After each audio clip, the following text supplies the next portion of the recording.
بسم الله الرحمن الرحيم. السيدات والسادة، الحضور الكرام، السلام عليكم ورحمة الله وبركاته.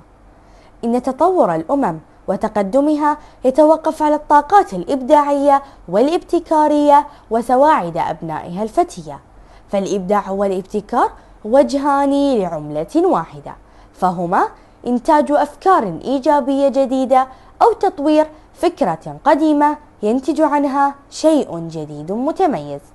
والعلم والفكر السليم هما أساس الإبداع وطريق التطور، فإن العقول المبتكرة والأفكار الناجحة تكون دائما واعية لما تقوم به من مشاريع وأفكار تسعى من خلالها إلى تحسين وتطوير أدائها.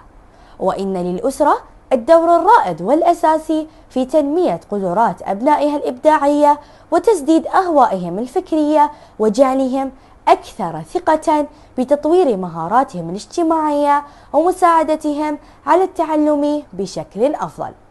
ولنا في سيدي صاحب السمو الشيخ محمد بن راشد آل مكتوم، نائب رئيس الدولة، رئيس مجلس الوزراء، حاكم دبي، صاحب النظرة الاستشرافية للمستقبل، صانع السعادة. فأينما وجد الإبداع والابتكار في البيئة المحيطة لدى الأفراد أثمرت العقول وفتحت مجالات الاكتشاف والتطور لكل ما هو جديد. فالتفكير الإبداعي يبرز قدرات الفرد على تصور النتائج البعيدة والقريبة وابتكار الحلول لتحقيق الأهداف العليا في الحاضر والمستقبل ورفع الكفاءات، إيمانا من أن استثمار الفرد وتنمية مواهبه وتهيئة البيئة المناسبة التي تتيح له فرص الإبداع والابتكار هو أهم استراتيجية للتقدم والازدهار.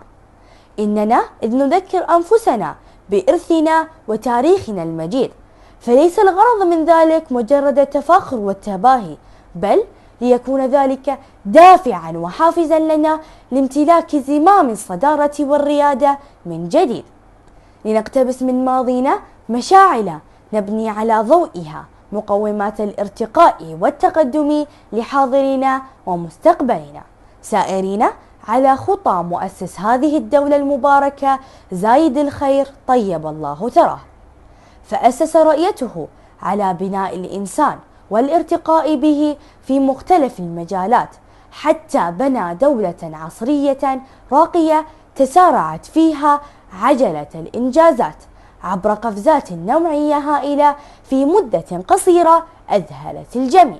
وإننا إذ نشيد بقيادتنا الرشيدة ودفعهم نحو التميز والابتكار واستكشاف المواهب وتعاهدها بالرعاية والنماء، والذي جعل من دبي لؤلؤة ليست فقط للعرب بل للعالم أجمع من مختلف الأجناس يقصدها القاصي والداني لتصبح واجهة التطور والتقدم.